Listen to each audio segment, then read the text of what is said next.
मकर संक्रांति की सबको बहुत बहुत हार्दिक शुभकामनाएं।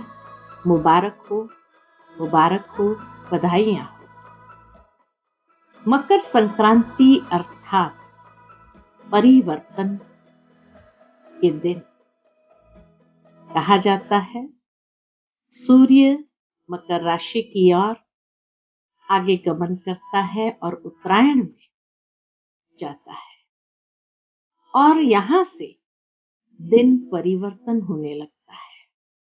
शीतकाल जो चल रहा था वो शीतकाल में धीरे धीरे जैसे जैसे सूर्य उत्तरायण की ओर आगे बढ़ता है तो भारत देश में जो ठंडी हवाएं हैं वो समाप्त होने लगती है और बहुत सुंदर गर्माहट धीरे धीरे करके आने लगती है।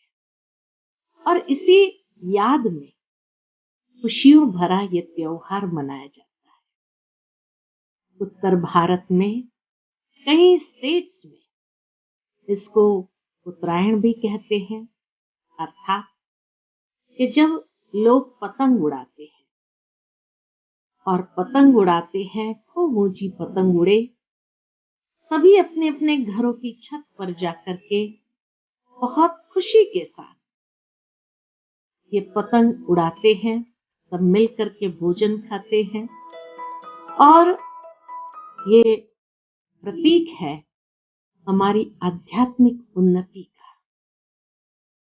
शीतकाल समाप्त होकर के दिन परिवर्तन होना भावार्थ यही कि मनुष्य जीवन में कलयुग में भी जो सबके हृदय, सबकी भावनाएं एकदम शीतकाल जैसी हो गई थी, ठंडी हो गई थी।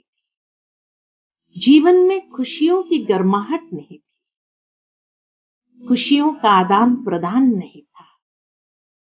तो ये शीत लहर को समाप्त करना, क्योंकि जब शीतकाल में होते हैं तो जरूर है कि जहां खुशी ही ना हो, जीवन में उमंग उत्साह ना हो, तो कई लोग डिप्रेशन के शिकार बन गए।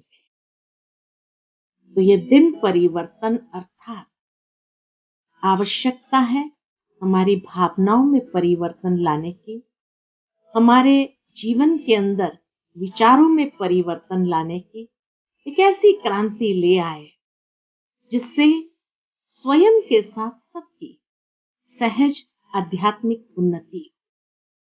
और इसीलिए पतंग को ऊंचा उड़ाते हैं कि खूब ऊंचा जीवन के अंदर उड़ो, उमंग उत्साह के पंख लगाकर उड़ो, हिम्मत और साहस के साथ ऊपर उड़ो, लेकिन डोर के साथ जरूर बंधे रहना। डोर है मर्यादाओं की, नियम और संयम की।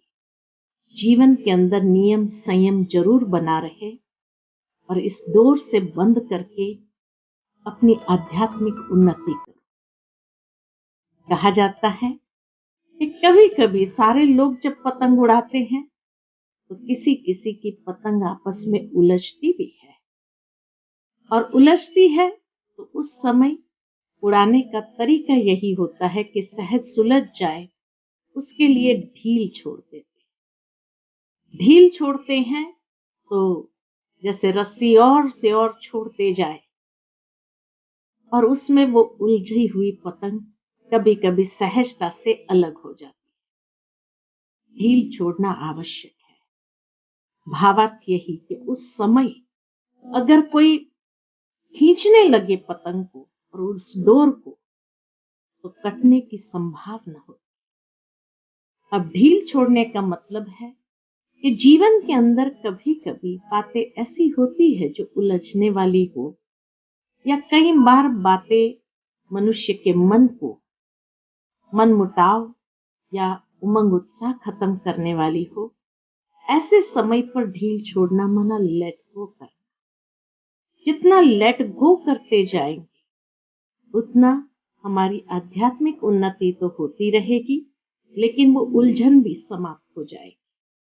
अगर उस समय हमने बात को खींचने का प्रयत्न किया उस बात को और ज्यादा खींचते रहे तो कटने की संभावना है। अर्थात संगठन से अलग हो जाएंगे, कट जाएंगे, और तब हमारे जीवन में वो उमंग उत्साह नहीं रहेगा।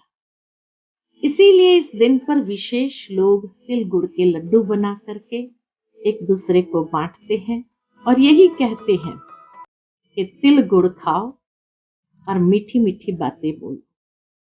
महाराष्ट्र में विशेष कि तिल गुड़ देते हुए मीठी मीठी बातें करते रहे आपस में भी, और कभी कोई बातों में उलझे नहीं। भावार्थ यही कि जीवन के अंदर तिल बड़ा सूक्ष्म है, आत्माओं का प्रतीक है, और तिल के लड्डू जब बनाते हैं तो गुड़ आवश्यक है, अर्थात मीठा जरूरी है। मीठा होगा तो जैसे लड्डू बना सकेंगे, और तब एक दूसरे को लड्डू बांटते हुए वो मधुरता या एकता हमारी बनी रहेगी।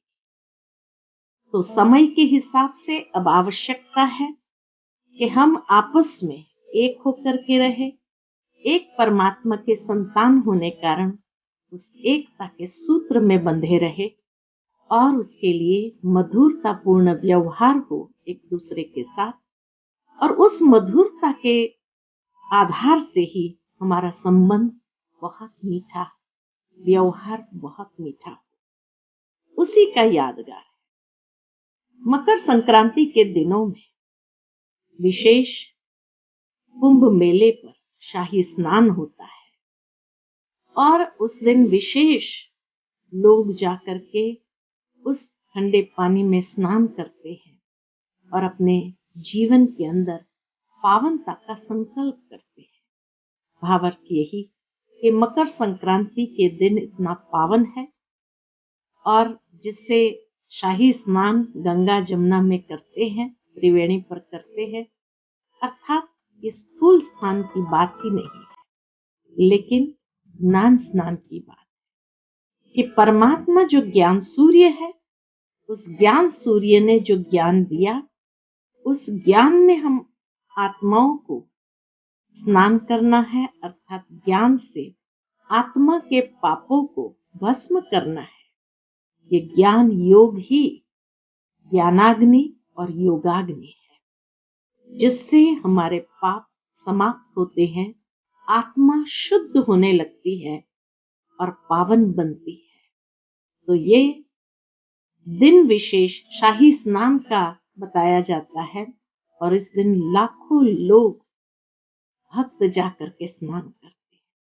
वास्तव में स्नान करना है सूक्ष्म आत्मा का स्नान। आत्मा के लिए कहा जाता, न अग्नि उसको जला सकती है, न हवा उसको सुखा सकती, न पानी उसको भिगो सकती।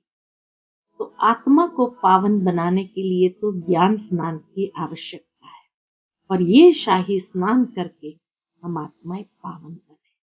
तो ये है मकर संक्रांति का बहुत सुंदर रहस्य, और इसी शुभ रहस्य के साथ हम आज मकर संक्रांति को सेलिब्रेट करते हैं। पुनः पुनः सभी को बहुत बहुत हार्दिक बधाई हो, शुभकामनाएं। ओम शांति।